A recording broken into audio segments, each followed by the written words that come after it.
She was found face down on the sand on a quiet Cape Cod beach. No hands, no teeth, no name. For 48 years, the most powerful law enforcement agency on Earth, the FBI, couldn't tell you who she was. Not her age, not her hometown, not even the sound of her own first name. But here's what almost nobody talks about. There's a chance, a strange, haunting chance, that you've already seen her face in one of the most watched movies in cinema history. And you had no idea you might have been looking at a woman who was about to be murdered. Stay with me, because by the end of this video, you're going to see how artificial intelligence reached 50 years into the past and pulled a stolen name back into the light. Before we go further, I need to plant something in your mind. There is a piece of footage, grainy, sun-bleached, filmed in the summer of 1974 on a beach in Massachusetts. And buried inside that footage for nearly 50 years, hiding in plain sight, there may be a woman whose body would soon be found in the dunes 100 miles away. The film crew didn't notice her. The director didn't notice her. The hundreds of millions of people who watched that movie over and over again didn't notice her. We'll come back to that footage, and when we do, it's going to change the way you watch one of the most famous films ever made. July 26, 1974, Provincetown, Massachusetts, the very tip of Cape Cod, a sleepy summer town where the loudest sound is usually a seagull. A 12-year-old girl is following a barking dog through the Race Point dunes. The dog won't stop. It keeps circling something half buried in the sand. The girl walks closer, and what she finds changes her life forever. A woman, lying face down on half of a beach blanket, long auburn hair pulled back in a ponytail with gold-flecked elastic, pink polish on her toenails, a pair of Wrangler jeans and a blue bandana folded carefully under her head. She was around 5'6", athletic build, somewhere between her late 20s and 40 years old, someone who had clearly taken care of herself. But here is where this case stops being ordinary and becomes something darker. Both of her hands had been removed. One of her forearms was missing entirely. Her teeth, including thousands of dollars worth of expensive crowns and dental work, had been pulled out. The side of her head had been crushed, possibly with a small military-style entrenching shovel. She had been nearly decapitated. This was not a struggle. There were no defensive wounds, no signs of a fight. The sand around her wasn't even disturbed, meaning her body had likely been placed there, carefully, quietly, perhaps while she was asleep. Whoever did this wasn't panicking. They were methodical. They had a plan, and the plan was simple. Make absolutely certain that this woman could never be identified. No fingerprints, no dental records, no way home. Investigators called her the Lady of the Dunes, a name given by strangers because not a single person came forward to claim her real one. Here is what nearly 48 decades of failure looks like. Investigators released composite sketches that were updated again and again. They sent bulletins to every state. They followed thousands of leads. A Canadian woman who claimed her father had strangled someone in Massachusetts. A possible link to the infamous Boston gangster Whitey Bulger, who was known for pulling out his victim's teeth. A confession from a convicted murderer, Haddon Clark, who drew a chilling sketch of a handless woman lying face down in the sand. Every lead collapsed. Her body was exhumed 3 times, in 1980, in 2000, and again in 2013, each time in the hope that newer forensic science might pull a secret out of bones that refused to speak. By 2014, her original metal casket had rusted so badly that a retired investigator personally raised funds to give her a new one.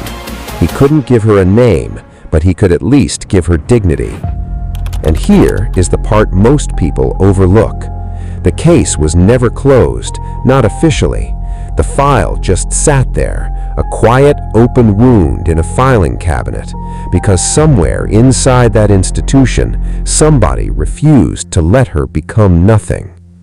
What if the key to identifying her wasn't going to come from a forensic lab, or a missing persons file, or a confession?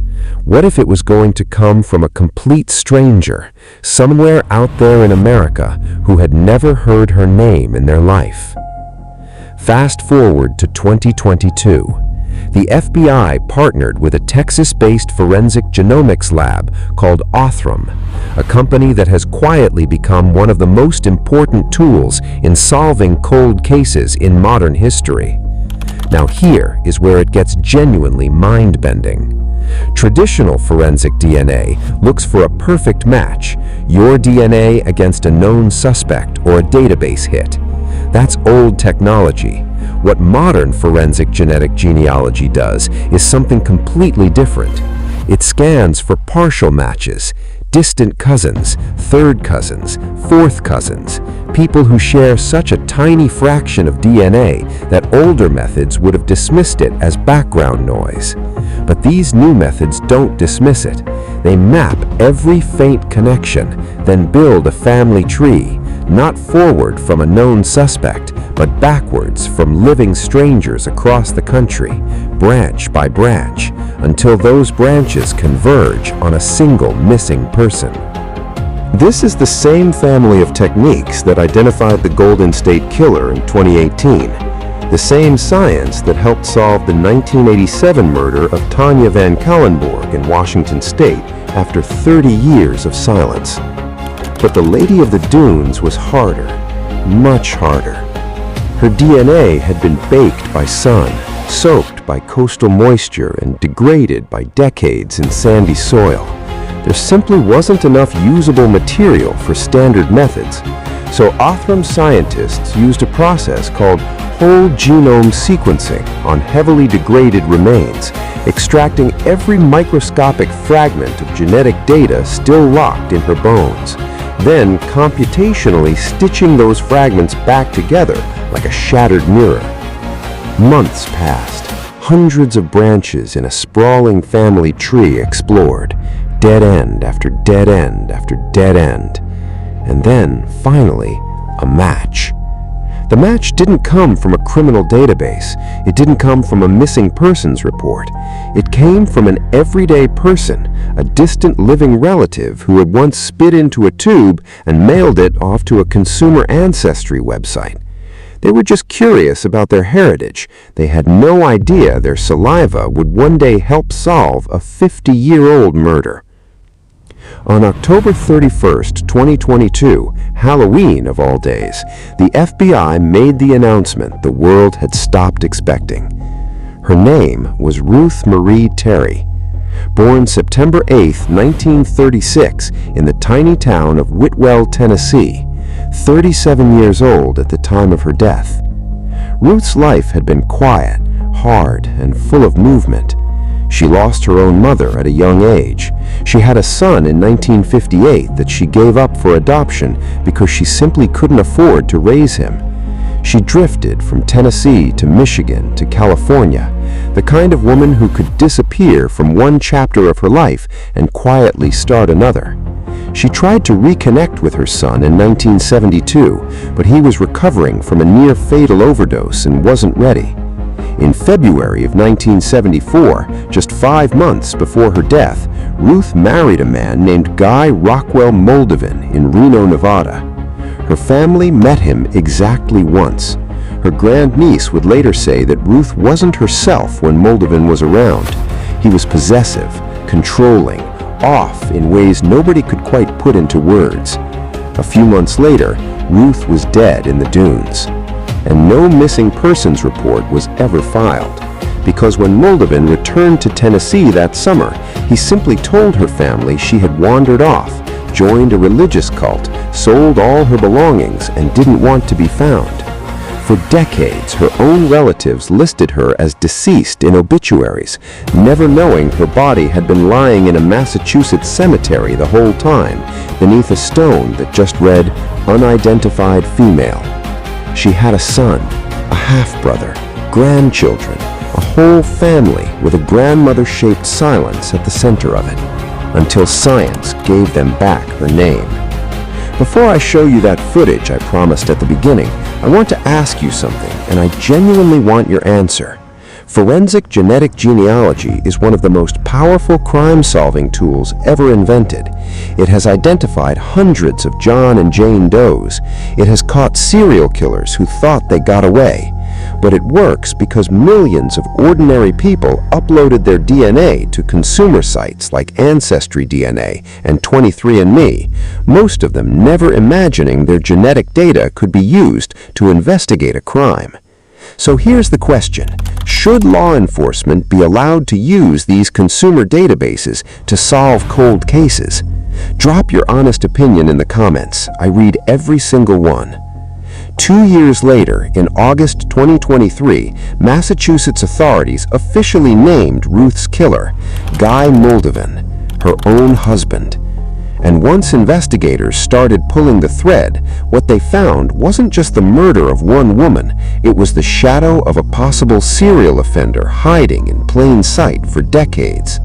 In 1960, Moldovan's second wife and her teenage daughter both vanished from Seattle on the same day. He fled. The FBI arrested him on a flight to avoid testimony.